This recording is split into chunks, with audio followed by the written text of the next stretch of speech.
So next topic is angle between vectors. Okay, means दो vector अगर वो parallel नहीं है, सेम वेक्टर नहीं है, इक्वल वेक्टर्स नहीं है, तो उनके बीच कोई एंगल होगा।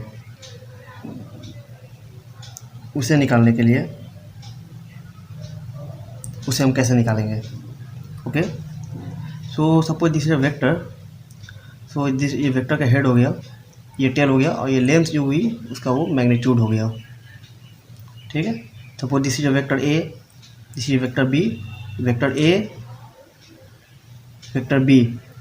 द टेल ऑफ बी, देखो बी का टेल जो है ए के हेड पर है, तो इसको बोला the tail of B is on head of A. Okay, vector को हम साइन कैसे डिनोट करते हैं? सपोज ए वेक्टर है तो ए के ऊपर एक एरो मार्क होगा। ओके, एक और तरीका है इसको रिप्रेजेंट करने का, उसको बोल्ड लेटर्स लिखना। सपोज एक्स इज वेक्टर है अगर, तो एक्स को बोल्ड लेटर्स लिख दिया।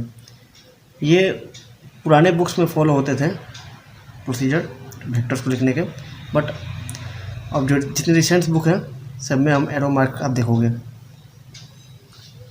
सो इसको बोलते हैं, ये देखो ये वेक्टर है सी वेक्टर, ये वेक्टर डी वेक्टर, ये क्या है इसका टेल है, ये टेल है, इसको बोलते हैं टेल टू टेल ओरिएंटेशन। इसका टेल के ऊपर टेल है, टेल टू टेल।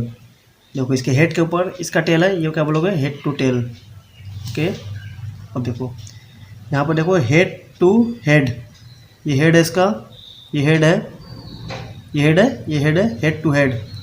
ये क्या है फिर? टेल टेल, इसका टेल है, ये इसका टेल है, टेल मतलब पीछे का, head tail, head tail, tail to tail. Okay, so angle between जो वेक्टर्स है वो तभी डिफाइंड है इफ़ का मीनिंग होता है इफ़ एंड ओनली इफ़।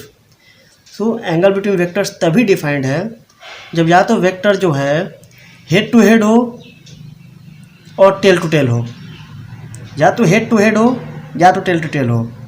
अगर वो हेड टू हेड नहीं है या टेल टू टेल नहीं है तो उसके बीच का एंगल आप डिफाइन तब तक नहीं कर सकते हो। ठीक है, तो सपोज करो ये वेक्टर ए है, ये वेक्टर बी है, और ये 45 डिग्री दिया हुआ है, तो 45 डिग्री देखते मत बोल देना कि ये ए और बी के बीच का एंगल 45 डिग्री है। पहले देखना वो टेल टू टेल है या नहीं है, तो देखोगे टेल टू टेल है। सो बोलोगे angle between vectors is, angle between vectors equal to 45 degree इस केस के लिए। चलो इस केस में देखो ए वेक्टर बी वेक्टर, इसके बीच 120 दिया है। मैंने क्या बोला? देख 120 दिया हुआ है, इसको देखते मत बोल देना कि नहीं ये एंगल 120 डिग्री है वेक्टर के बीच का। नहीं, पहले वो या तो हेड टू हेड होना चाहिए और टेल टू टेल। तो देखो इसका हेड है और इसका भी हेड है, तो दो हेड के बीच का एंगल ये है। Then okay, then angle between vectors is 120 degree.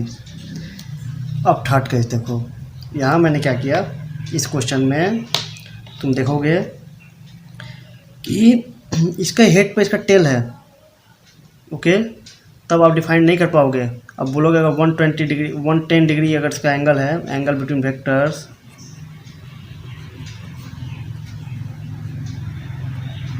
Equal to 110 degree, तो ये गलत हो जाएगा।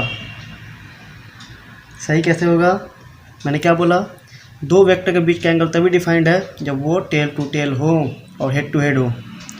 तो चलो हम क्या करते हैं, ये इसकी लेंथ मेजर कर लेते हैं, और इसकी लेंथ है, तुम देखोगे लेंथ इसकी मिलेगी अराउंड 3.5।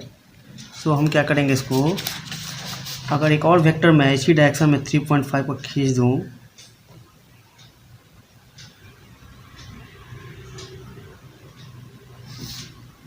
और डायरेक्शन ये कर दूँ, तो ये वेक्टर अगर ए था, ये भी वेक्टर ए ही होगा। क्यों? मैंने बताया था कि दो वेक्टर इक्वल वेक्टर होंगे कब? जब उनका लेंथ सेम हो, तो लेंथ सेम है, मैग्नीट्यूड सेम हो, मैग्नीट्यूड सेम है, डायरेक्शन सेम हो, डायरेक्शन सेम है। Okay, a vector can translate parallel to itself and it will not change. So अब ये वेक्टर यहाँ पर आ गया, तो इसको भूल जाओ थोड़ा देर के लिए अब। और ये सपोज कर बी वेक्टर था, तो ये एक लाइन हो गया, और लाइन के ये टोटल एंगल कितना होता है? 180 डिग्री होता है। तो ये पार्ट 110 है, तो ये पार्ट क्या होगा, 180 में से माइनस कर लोगे 110, ये 180 होता है कंप्लीट, ये 110 है, तो कितना हुआ 70 डिग्री, तो ये क्या हो गया 70 डिग्री। सो ये वेक्टर ए था, ये भी वेक्टर ए ही है, तो ए बी का एंगल, अब देखो ये टेल टू टेल हो गया, ये बी का टेल है, ये ए का टेल है, so vector A and vector B के बीच के एंगल को बोलोगे angle between vectors equal to 70 degree, not 110 degree.